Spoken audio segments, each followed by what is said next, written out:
Ceci est un livre audio autogénéré par Google. Les devoirs du mari. Éducation et philosophie. Collection dirigée par Bernard Jolibert et Jean Lombard. Éducation et philosophie accueille les études et les textes philosophiques qui traitent des problèmes généraux de la formation des hommes et qui visent à élucider les conditions et les démarches de l'action éducative. Déjà paru. Jean Lombard Aristote, Politique et éducation, 1994. Plutarque Traité d'éducation, et trad de Daniel Huppert, 1995. W. James Conférence sur l'éducation, trad de Bernard Jolibert, 1996. LR de la Chalotais Essai d'éducation nationale ou Plan d'études pour la jeunesse. Présentation de Bernard Jolibert, 1996. Jean Lombard Bergson, Création et éducation, 1997. Bernard Jolibert L'éducation d'une émotion, 1997. Rollin Discours préliminaire du traité des études, 1998. Claude Fleury Traité du choix et de la méthode des études, 1998. Jean Lombard Études réunies et présentées par Philosophie de l'éducation. Question d'aujourd'hui, l'école et la cité, 1999.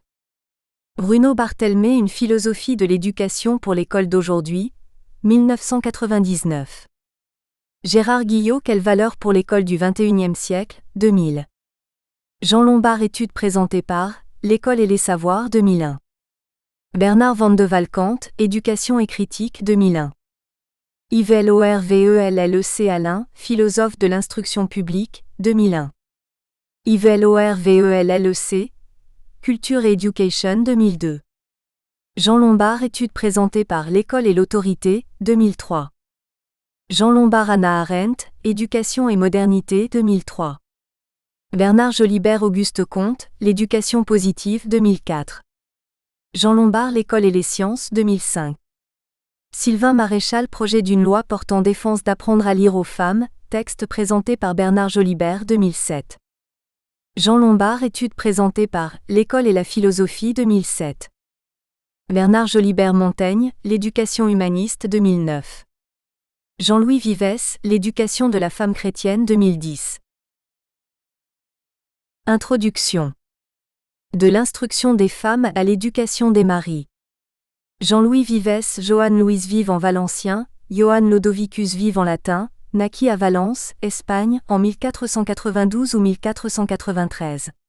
Juif converti au catholicisme, ami d'Érasme, de Guillaume Budet, de Thomas More, il fut à la fois théologien, philosophe et pédagogue. S'il quitta très tôt l'Espagne, c'est sans doute autant par crainte de menaces de l'Inquisition que par souci d'étudier dans une université réputée.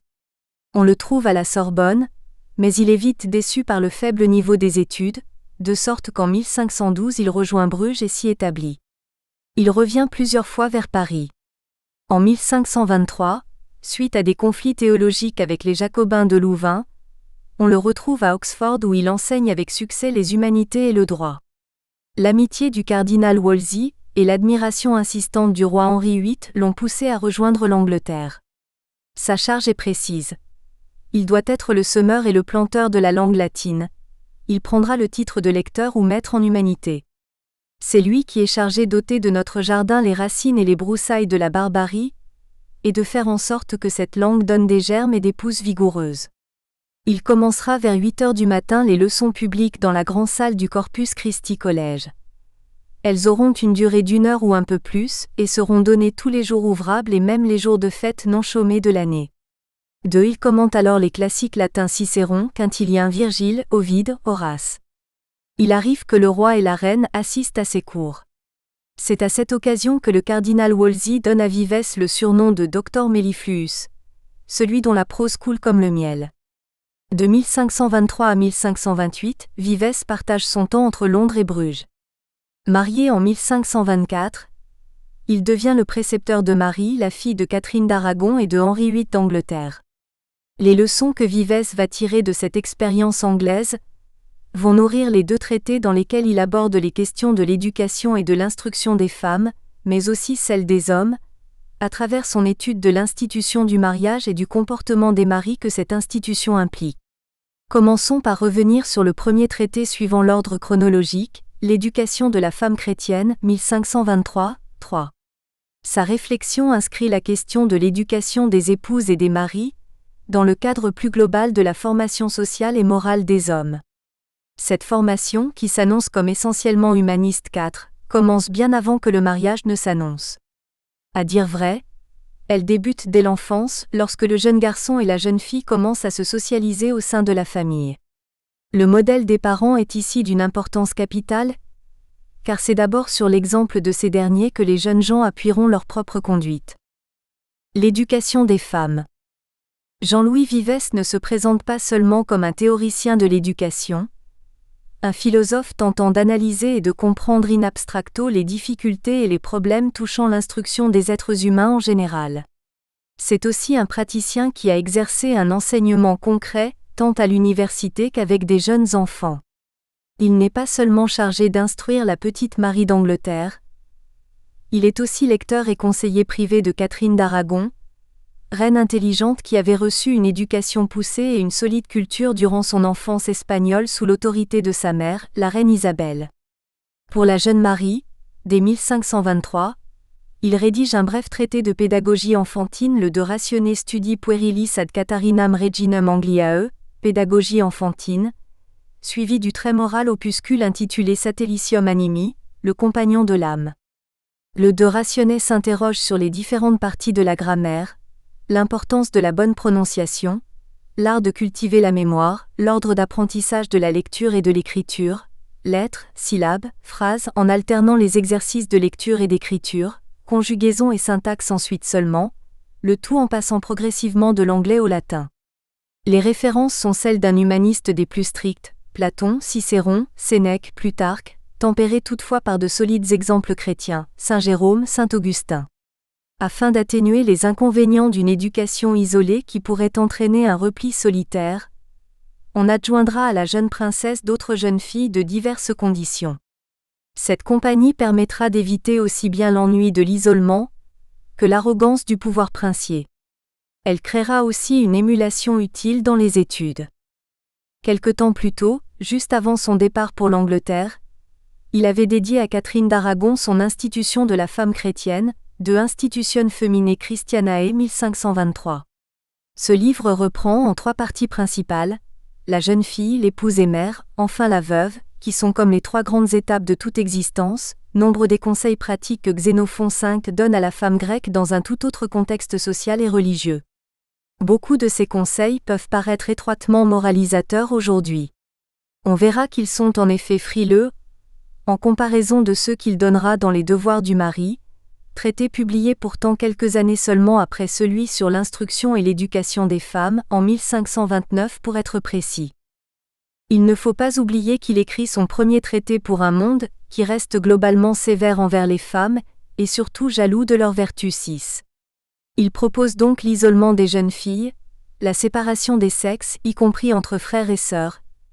Il condamne la danse, invite à la vie simple et à l'austérité au point qu'on a pu parler à son propos de modèle monacal. Comme de nombreux moralistes de son temps, il se méfie des parures, des ornements, des bijoux, des tenues provocantes. Il pose cependant la question centrale de leur éducation et de leur instruction avec netteté, question qui ne manque pas de hardiesse à l'aube du XVIe siècle. Faut-il instruire les femmes ? Si oui, comment et de quoi ? Sinon, pour quelles raisons ? Vives se montre un partisan résolu de l'instruction des femmes. Ses arguments ne manquent pas de subtilité. On croit souvent que pour les conserver chastes avant le mariage, fidèles et obéissantes ensuite, pleines de piété lorsque l'âge vient, il faut les tenir éloignées des études. Le savoir corromprait leurs faibles esprits, les lectures entraîneraient des tentations à mal faire. C'est là une conception fausse, s'indigne Vives. D'abord, elles sont douées d'une intelligence aussi vive que celle de l'homme. Leur sens de l'analyse peut donner des fruits aussi riches et féconds. Quant à dire que certaines femmes se sont servies de leur intelligence pour agir de manière perverse comme le font les multiples traités courants à l'époque, cela revient à affirmer qu'il faut mettre en prison l'humanité entière sous prétexte qu'il existe des coquins. On ne saurait condamner tout le monde à cause de la faute de quelques-uns ou de quelques-unes. Pas plus que le savoir n'est cause de la faute, l'ignorance n'est une garantie de sauvegarde de la vertu. Ce n'est pas la science qui est cause du péché, mais l'imbécilité, c'est-à-dire la faiblesse. Si la connaissance entraînait nécessairement la faute, il faudrait transformer les femmes en bêtes ou les enfermer loin de tout contact au savoir. Et pourquoi ne pas généraliser aux hommes cette règle? Seraient-ils naturellement immunisés contre la bêtise pontifiante? Le sévère traité contre les pseudodialecticiens, In Pseudodialecticos 1520, une attaque directe contre la scolastique parisienne, avait montré qu'on peut être à la fois homme, très savant et imbécile. C'est bien l'ignorance qui est mauvaise par elle-même. Car elle n'aide pas à renforcer le caractère alors que le savoir peut y aider. De plus, du point de vue social, elle ne peut que nuire à l'harmonie qui doit régner entre époux. Comment une femme maintenue dans la sottise et l'ignorance pourrait-elle remplir intelligemment ses devoirs de femme, d'épouse, de mère, de maîtresse de famille? N'est-ce pas à elle de s'occuper de l'éducation des enfants, de la gestion de la maison? Comment la sotte pourrait-elle avoir quelque autorité sur les domestiques? C'est d'abord à cause de leur manque d'instruction que les femmes se complaisent dans la facilité, la paresse, le luxe et l'arrogance. Elles affichent distance et hauteur lorsque la fortune leur sourit, mais se laissent abattre dans l'adversité et le malheur, insiste Vivès. Au contraire, celles qui se montrent capables de comprendre les problèmes, d'aider à leur résolution, qui savent partager les difficultés, auront des chances de rendre le lien familial toujours plus solide. Cette participation n'est pas possible sans culture. Une femme instruite répand autour d'elle un charme durable, un intérêt intellectuel avec lesquels aucune sotte ne saurait rivaliser. Et Vivès de citer des exemples célèbres qui l'empruntent indifféremment à l'Antiquité latine et au monde chrétien. Cornélie, la fille de Scipion l'Africain, mère des Gracques, qui incarna l'idéal type de la femme romaine, Paula, Laeta, Marcella, modèle dont saint Jérôme était le directeur. Il loue les 4 filles de la reine d'Espagne, ainsi que les filles de son ami Thomas More. Toutes ces femmes montrent non seulement que l'étude ne corrompt pas les mœurs, mais qu'elle est l'auxiliaire de la vertu parce qu'elle tient les esprits en éveil sur des sujets les plus difficiles touchant les mœurs. Que leur enseignera-t-on? Prioritairement certes, tout ce qui touche à l'entretien d'une maison. Hygiène, médecine domestique, règles alimentaires, les soins du ménage restent privilégiés. Mais il propose aussi des études plus générales, latin, grammaire, histoire de l'Antiquité, philosophie morale. Elles se réserveront des moments d'isolement, simplement pour réfléchir et méditer. Les lectures religieuses sont fortement conseillées. Loin cependant de toute tentation théologique. Les sciences naturelles alterneront avec les travaux manuels et les promenades. Les exercices de composition écrite remplaceront avantageusement la dialectique et les disputes vaines. Vivès se méfie de l'histoire, de la grammaire, de la rhétorique qui toutes développent plus l'esprit de chicane que l'esprit critique véritable. La chasteté et l'obéissance doivent être maintenues à tout prix. Aussi, dans le choix des lectures, la plus grande prudence reste de mise. Le ton change singulièrement avec le De Officio Mariti. Les devoirs du mari.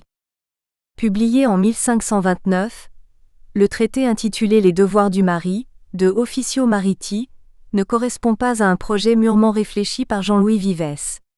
Son texte, à l'évidence, n'est pas le fruit d'une longue maturation.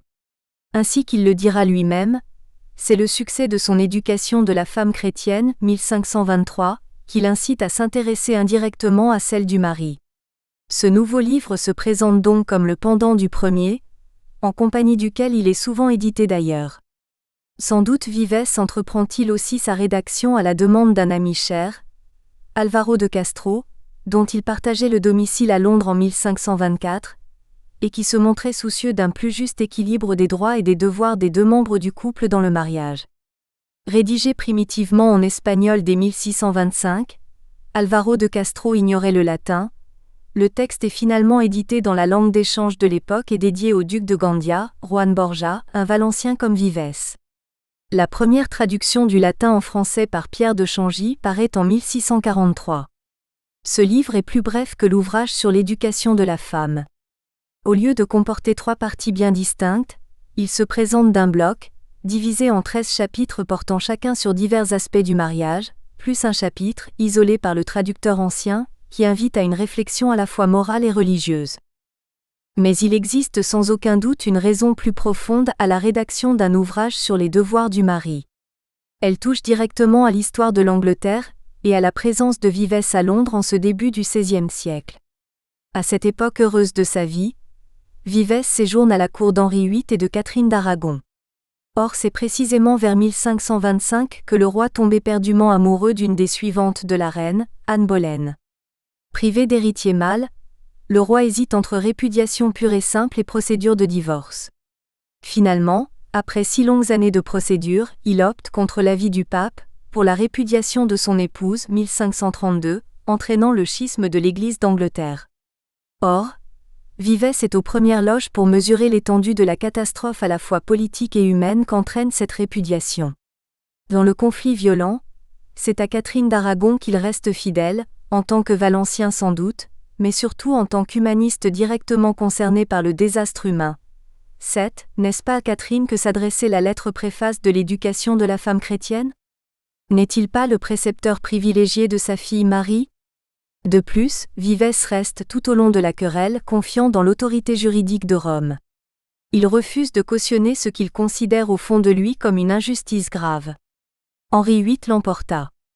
Catherine fut confinée au château de Kimbolton, Cambridgeshire, où elle mourut en 1536 abandonnée de tous. Elle fut enterrée comme princesse de Galles et non en tant que reine VIII. Henri VIII encouragea ses sujets à manifester leur joie à la nouvelle de sa mort. Jean-Louis Vives, sentant sa vie menacée, avait depuis longtemps regagné Bruges. On comprend alors qu'entre le traité sur l'éducation des femmes et celui sur les responsabilités du mari, le ton se soit profondément modifié. Non seulement le propos s'est durci contre les abus masculins, mais la défense de la condition féminine s'est faite plus éloquente et plus ferme. L'injustice dont souffrait celle qu'il considérait comme sa souveraine est sans doute pour quelque chose dans ce durcissement. Pourtant, sur bien des points essentiels, la pensée de Vives reste semblable dans les deux œuvres. Sa conception néo-aristotélicienne des différences entre les femmes et les hommes reste la même. Elle s'appuie sur une médecine humoriste qui situe le masculin du côté de sa sécheresse, autrement dit de la force et de la résistance, et le féminin du côté de l'humidité qui confère faiblesse et fragilité générale. Dans les deux ouvrages, les devoirs respectifs de chacun des membres du couple sont les mêmes, ainsi que la répartition des tâches. Les hommes s'occupant des affaires à l'extérieur de la maison, les femmes gérant la domesticité et s'occupant prioritairement de l'intendance et de l'éducation des enfants. Même éloge de la chasteté dans les deux livres, même condamnation du luxe et de la débauche, mais aussi même exigence d'instruction pour les femmes. L'insistance sur le fait que le mariage est une institution sacrée, dans laquelle deux personnes acceptent de n'en faire plus qu'une revient comme un leitmotiv. Certes, le mari est la tête qui commande et la femme le corps qui obéit, mais Vives insiste toujours sur le respect réciproque que les composants se doivent l'un l'autre et sur leur commune responsabilité dans la survie de l'institution et de la lignée. La différence la plus évidente, celle qui frappe en première lecture, réside dans le style. Le traité le plus tardif est plus pédagogique, moins directement incitatif. Au lieu d'exhorter, il explique, plaçant chaque justification face à une théorie, illustrant chaque conseil d'explication. Il s'agit plus d'informer le lecteur que de prétendre infléchir directement sa conduite. Par exemple, au début de l'éducation de la femme chrétienne, il déclare ne pas s'intéresser à l'essence du mariage, encore moins à son histoire. Il annonce qu'il se contentera d'en aider la réussite par quelques conseils pertinents. Dans les devoirs du mari, il n'hésite pas à justifier les conseils qu'il propose en s'appuyant sur des considérations générales concernant le rôle, l'utilité, les fonctions du mariage à la fois d'un point de vue psychologique, mais aussi social. Son souci de justification théologique le fait même remonter jusqu'à Adam. Dans les devoirs du mari, les exemples, qui constituaient de vrais catalogues historiques et bibliques, se font plus rares. Un autre trait, que l'on peut rattacher au premier, touche la forme indirecte de l'adresse, désormais plus fréquent.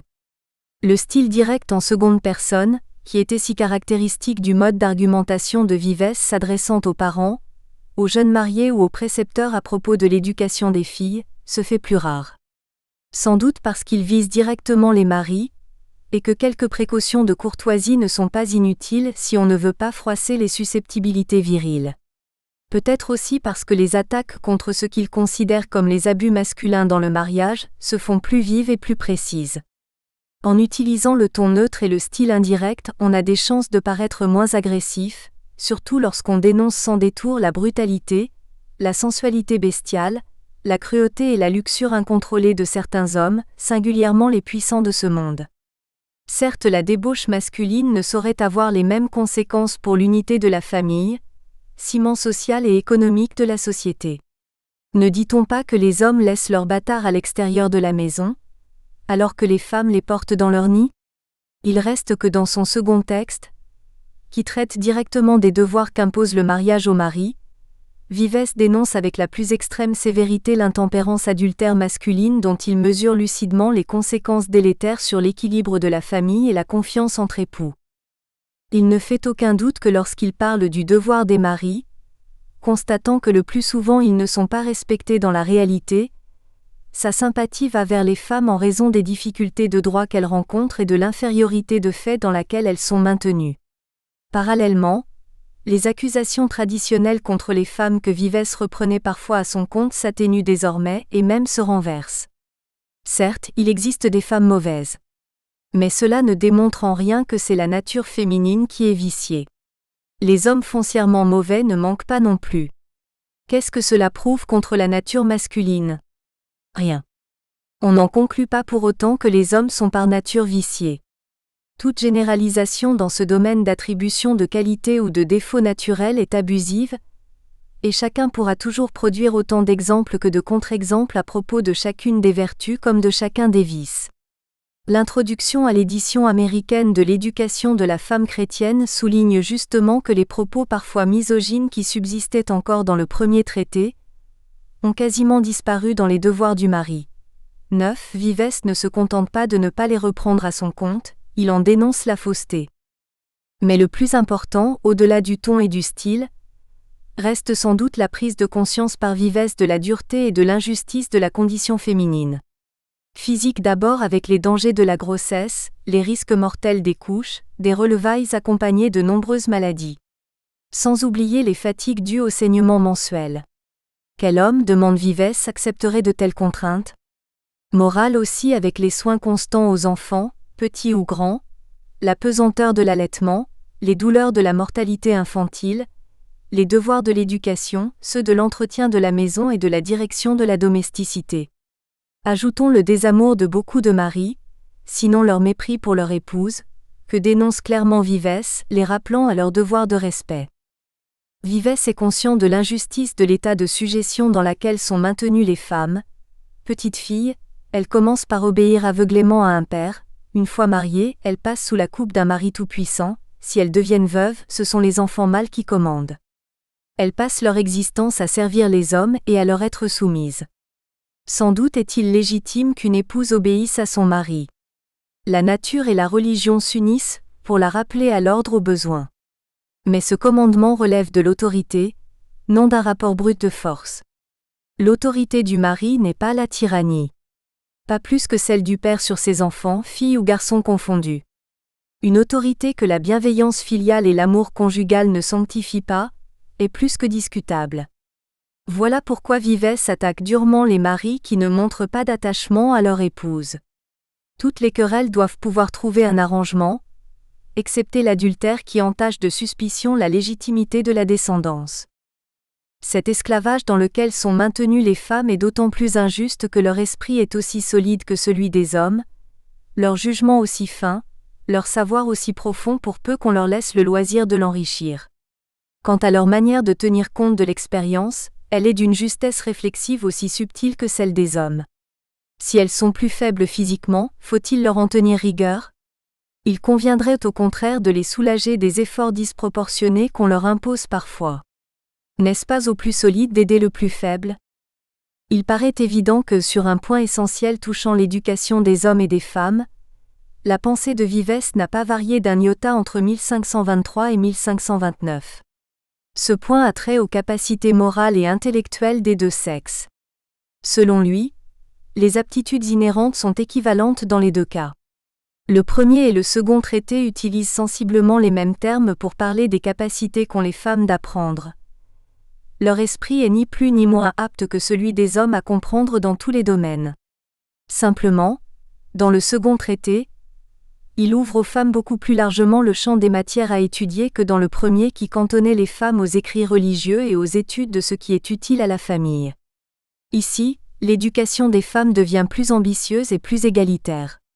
Si elles ne sont toujours pas admises à approcher les traités religieux, en dépit de leur aptitude à atteindre la béatitude, et si on continue de se méfier de l'histoire et de l'éloquence, on doit les instruire du reste au même titre que les hommes. La lecture et l'écriture ne servent pas simplement à protéger leur chasteté, mais à répondre aux nécessités de l'existence. Un autre point mérite d'être souligné. Dans les deux traités, le mariage apparaît comme une institution sacrée, qui joue un rôle social important et qui induit une forme de sentiment singulier fait de tendresse bienveillante et de respect. Ces 3 points sont essentiels et c'est en s'appuyant sur leur importance qu'il justifie le renvoi de l'épouse en cas d'adultère, seul cas légitime à ses yeux de répudiation. Mais on doit noter que dans les devoirs du mari, il insiste particulièrement sur l'aspect sentimental, accordant un long développement à l'amour matrimonial, y compris dans la dernière partie à propos de l'épouse âgée. La tendresse conjugale apparaît même comme l'instrument d'une ascèse chastement sentimentale vers Dieu. Il semble donc qu'en quelques années, la conception des femmes que propose Vives se soit sensiblement infléchie à la fois vers une plus grande compassion devant les difficultés propres de leur condition 10, et vers une reconnaissance plus explicite de leurs aptitudes et de leurs capacités. Quelles que soient les raisons de cet adoucissement d'une misogynie courante à l'époque, comme on peut le voir dans d'autres traités portant sur l'éducation des femmes ou sur le mariage, on ne peut que constater une réelle sympathie pour leurs conditions injustement infériorisées. Nous espérons que vous avez apprécié cet aperçu. Pour continuer à écouter ce livre audio sur Google Play Livres, utilisez le lien dans la description de la vidéo.